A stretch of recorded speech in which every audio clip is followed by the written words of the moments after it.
Lumière et paix pour aujourd'hui. Une série de thèmes bibliques écrits par Joachim Dias avec la voix d'Antonio Sala. Thème 12. La loi qui montre le chemin vers la lumière et la paix. Mon fils, n'oublie pas ma loi, et que ton cœur garde mes commandements, car ils augmenteront tes jours, ajouteront des années de vie et de paix à ta vie.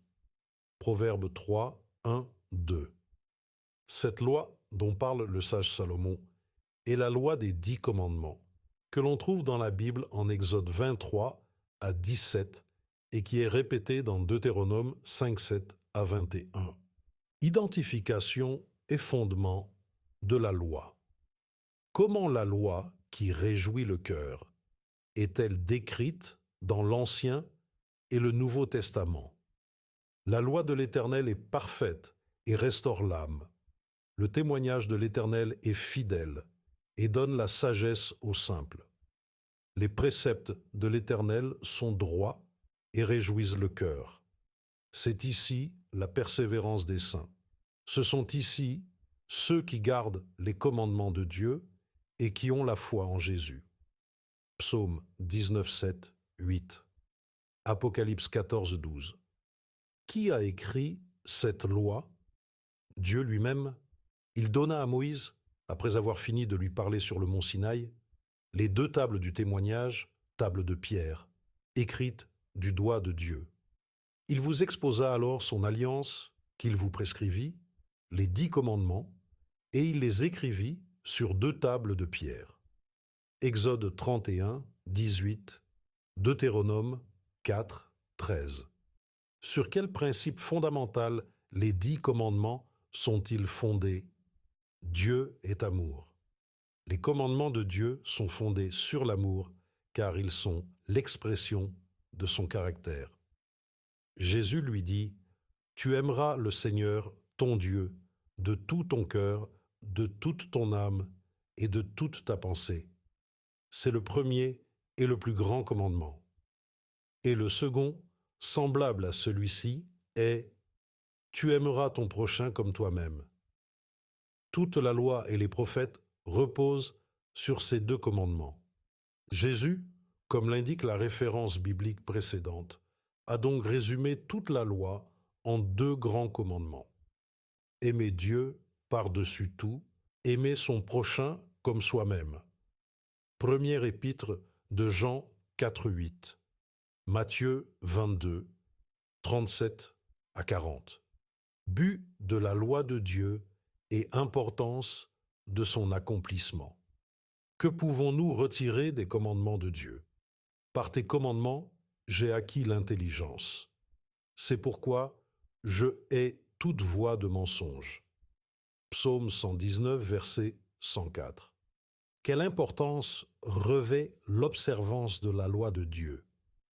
Jésus dit à un jeune homme riche, « Si tu veux entrer dans la vie, observe les commandements. » Jésus a également averti, « Ce n'est pas en me disant « Seigneur, Seigneur » que l'on entrera dans le royaume des cieux. » Le sage Salomon a dit, « Pour moi, craignez Dieu et observez ses commandements, car c'est le devoir de tout homme. » Comme l'avertit Jacques, « Parlez et agissez ainsi, comme si vous deviez être jugés par la loi de la liberté. » Il convient de noter que la loi de la liberté est la loi des 10 commandements, car en l'observant, par la foi, nous sommes libérés de la condamnation et de l'esclavage du péché. Matthieu 19, 17, 7, 21, Ecclésiaste 12, 13, Jacques 2, 12. Quel rapport y a-t-il entre la vie éternelle et l'observance des 10 commandements? Or, la vie éternelle, c'est qu'ils te connaissent, toi seul, le seul vrai Dieu, et celui que tu as envoyé, Jésus-Christ.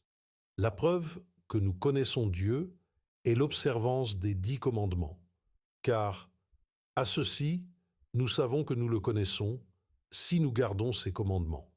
Celui qui dit « Je le connais » et qui ne garde pas ses commandements est un menteur, et la vérité n'est pas en lui.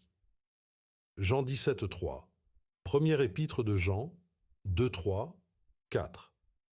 Relation entre les fonctions de la loi et de la foi pour notre salut. Pour être sauvé, selon la réponse de Jésus à la question du jeune homme riche, que faut-il?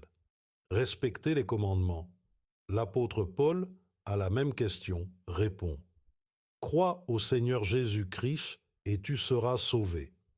Croire implique d'avoir la foi, et la foi est nécessaire au salut.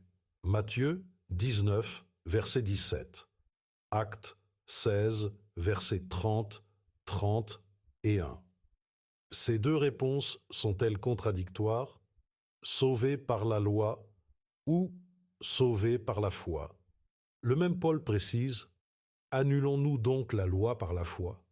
Non, non, mais nous confirmons la loi. De même, Jacques confirme: la foi sans les œuvres est morte. La vraie foi produit des œuvres qui plaisent à Dieu lorsque nous obéissons à ses commandements. Romains 3,31, Jacques 2,20. Que dit la Bible du péché? Quiconque pêche désobéit à la loi de Dieu, car le péché est une désobéissance à Dieu. Première épître de Jean 3,4, traduit par la Bible pour tous. Quelle est la fonction de la loi? Car par la loi vient la connaissance du péché. La loi révèle ce qu'est le péché, mais elle ne nous sauve pas du péché, car sa fonction est de nous faire prendre conscience de notre péché et de nous faire ressentir le besoin de demander pardon à Jésus. Par la foi, nous acceptons donc le pardon que le Christ nous offre, ainsi que son invitation à naître de nouveau. Romains 3,20, Jean 3,3 à 6. Où Dieu place-t-il sa loi lorsque par la foi nous acceptons Christ comme notre Sauveur? Je mettrai mes lois dans leur intelligence et je les écrirai dans leur cœur. Hébreux 8, 10. Durée et immuabilité de la loi. Contrairement aux lois cérémonielles, quelle est la durée de la loi des 10 commandements? Tu es proche, ô Éternel. Tous tes commandements sont vérité.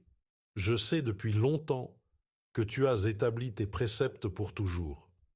Psaume 119, versets 151, 152. Est-il autorisé à modifier les commandements de Dieu? Je sais que tout ce que Dieu fait durera éternellement. Rien n'y sera ajouté, rien n'y sera retranché, et Dieu agit ainsi afin qu'il y ait de la crainte devant lui. Ecclésiaste 3,14. Jésus a-t-il modifié la loi de Dieu? Ne croyez pas que je sois venu abolir la loi ou les prophètes. Je ne suis pas venu abroger, mais accomplir. Car en vérité, je vous le dis, tant que le ciel et la terre ne passeront pas, il ne disparaîtra pas de la loi un seul iota, ni un seul trait de lettre, jusqu'à ce que tout soit arrivé. Celui donc qui viole l'un de ces petits commandements et qui enseigne aux hommes de cette manière sera appelé le plus petit dans le royaume des cieux. Mais celui qui les observera et les enseignera sera appelé grand dans le royaume des cieux.